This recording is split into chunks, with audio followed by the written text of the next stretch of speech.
अस्सलाम वालेकुम, welcome to learn with इकरा इकबाल। इस वीडियो में मैं कुछ पॉइंट्स लाई हूँ जो कि एक CSS एस्पायरेंट के लिए जानना बहुत ज़रूरी है। ख़ास तौर पर ये उन एस्पायरेंट्स के लिए है जो कि घर से अपनी CSS की प्रिपरेशन स्टार्ट करने जा रहे हैं। तो चलिए इन पॉइंट्स को वन बाय वन डिस्कस करते हैं। पहला पॉइंट ये है कि कीप इट प्राइवेट। आप अपनी CSS की प्रिपरेशन स्टार्ट करने जा रहे हैं या कर रहे हैं तो आपने अपनी इस बात को प्राइवेट रखना है, क्योंकि जब आप अपने फ्रेंड्स को फेलोज़ को बताते फिरेंगे कि आपने CSS की प्रिपरेशन स्टार्ट करनी है, तो हो सकता है कि उनमें से कुछ लोग नेगेटिव कमेंट पास कर दें। वो आपको कह दें कि ये तो आपकी बस की बात ही नहीं है, आप तो ये कर ही नहीं सकते। तो इस तरह के जो नेगेटिव कमेंट्स हैं, हो सकता है कि वो आपको डीमोटिवेट कर दें। तो आपने लिहाजा अपनी प्रिपरेशन को जितना हो सके प्राइवेट रखना है। सेकंड पॉइंट ये है कि सिलेबस का प्रिंट निकलवा लेना है। प्रिंट कहाँ से निकलेगा? आपने जाना है FPSC की वेबसाइट से और वहाँ से सिलेबस को डाउनलोड कर लेना है और उसको प्रिंट निकलवा लेना है सिलेबस का। जैसे कि यहाँ पर मैंने भी जो है सिलेबस का प्रिंट निकलवाया हुआ है। उसके बाद जो है आपने FPSC की तरफ से जो रेकमेंडेड बुक्स हैं वो परचेज़ कर लेनी है। बुक्स अगर आप PDF फॉर्म में पढ़ने के आदी हैं तो PDF फॉर्म में आप पढ़ सकते हैं, सॉफ्ट फॉर्म में पढ़ सकते हैं। लेकिन अगर मेरी तरह आप हार्ड फॉर्म में पढ़ने के आदी हैं तो आप मार्केट से परचेज़ कर लें बुक्स। और इसके अलावा ओल्ड बुक शॉप्स से भी जो है सेकंड हैंड बुक्स जो हैं इजीली अवेलेबल होती है, आप वहाँ से भी पता कर सकते हैं। अंडर बजट जो है आपको मिल जाएंगी। थर्ड पॉइंट ये है कि set proper routine and time table. जी, CSS की प्रिपरेशन करने जा रहे हैं और एक आपको प्रॉपर रूटीन उसके लिए चाहिए, एक टाइम टेबल चाहिए जिसके अंदर जो है आप अपनी प्रिपरेशन डेली बेसिस पे करें। क्योंकि जब एक स्टडी में फ़्लो नहीं रहेगा, आप 3 दिन 2 दिन बहुत अच्छे से बहुत ज़्यादा पढ़ लेंगे, फिर 4 दिन बीच में गैप हो जाएगा, नहीं पढ़ेंगे, तो इस तरह जो है वो फ़्लो मेंटेन नहीं रहेगा और लिहाजा आप जो है अपने टारगेट्स को अचीव नहीं कर पाएंगे। तो इसलिए जो है CSS की जो स्टडी है that is all about consistency, and we all know that consistency is the key towards success. तो आपने कंसिस्टेंट होके स्ट्रिक्टली अपनी रूटीन, अपने टाइम टेबल को फॉलो करना है। उसके बाद फोर्थ पॉइंट है सेट शॉर्ट टारगेट्स।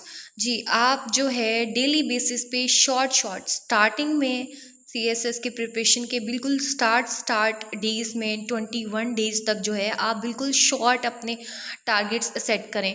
क्योंकि जब आप एक पूरा चैप्टर एक दिन में कर लेंगे, 2 चैप्टर सेट कर लेंगे कि आज मैंने इतने करने हैं, और आखिर में दिन के आखिर में आप वो नहीं कर रहे, उतना आप नहीं कर पा रहे क्योंकि पीछे से आपकी इतनी बेस नहीं बनी हुई, आप इतने पढ़ने के आदी नहीं हैं, तो फिर जब एक दिन में इतना ज़्यादा बर्डन आ जाएगा तो आप उसको कर नहीं पाएंगे। जब आप नहीं कर पाएंगे तो उससे ये होगा कि आप डीमोटिवेट हो जाएंगे। तो लिहाजा स्टार्टिंग के डेज़ में जो जितना हो सके अपने छोटे छोटे शॉर्ट टारगेट्स जो हैं वो सेट करें स्टडी के, और जब आप उनको अचीव करेंगे डेली बेसिस पे तो एक अलग ही डेली बेसिस पे मोटिवेशन मिलेगी दोबारा पढ़ने की। उसके बाद फिफ्थ पॉइंट ये है कि बिलीव ऑन योर सेल्फ। जी, ये एक ऐसा सेंटेंस है, अगर आप इसको इम्प्लीमेंट करना शुरू कर दें, खुद पे बिलीव करना शुरू कर दें, कॉन्फिडेंस ले आएँ, तो इससे ये होगा कि आप बहुत कुछ अपनी लाइफ में अचीव कर सकते हैं। तो इसको जो है थ्रू आउट जर्नी जो है आपने अपने माइंड में रखना है कि खुद पे बिलीव रखना है। जी, आप ये कर सकते हैं, खुद को बताना है। और मेरे लिए ये खुद पे बिलीव लाना इसलिए ईज़ी होता है क्योंकि मैं जो है अपने फ्यूचर को एक अलग ही एंगल से इमेजिन करती हूँ कि इन केस अगर मैं सक्सेसफुल हो जाऊँ, मैं ये क्लियर कर लूँ, ये एग्ज़ाम क्लियर कर लूँ, तो मैं किस तरह जो है अपनी लाइफ को चेंज कर सकती हूँ। तो अपने फ्यूचर को इमेजिन करने से इंसान जो है वो खुद पे ज़्यादा बिलीव उस पे आता है, खुद की ज़ात पे, और वो बहुत कुछ अचीव कर लेता है। उसके बाद नेक्स्ट पॉइंट जो कि 6 पॉइंट है, develop reading habit. Reading habit आप की जितनी ज़्यादा स्ट्रॉन्ग होगी, आप उतना ज़्यादा जो है आपके पास नॉलेज होगा और आप लिखने के काबिल हो सकेंगे, क्योंकि हमें पता है कि CSS is all about written practice. तो आपने क्या करना है, जितना हो सके रीडिंग की हैबिट को डेवलप करना है। रीडिंग की हैबिट अब कैसे डेवलप होगी, या तो आप अपनी फेवरेट स्टोरी बुक्स इंग्लिश में कुछ भी क्वालिटी बुक्स जो हैं आप उनको स्टडी करना शुरू कर दें, या फिर जो है डॉन न्यूज़पेपर की भी आप रीडिंग कर सकते हैं। डॉन न्यूज़पेपर पढ़ते हुए आपको बहुत ज़्यादा डिफ़िकल्टी होगी, क्योंकि यहाँ पे बिल्कुल ही डिफरेंट वर्ड्स होते हैं जो कि ना आपने पहले पढ़े होते हैं ना आपने सुने होते हैं। तो इस तरह जो है आपको डिफ़िकल्टी तो होगी, लेकिन आपने अपनी रीडिंग करते रहना है।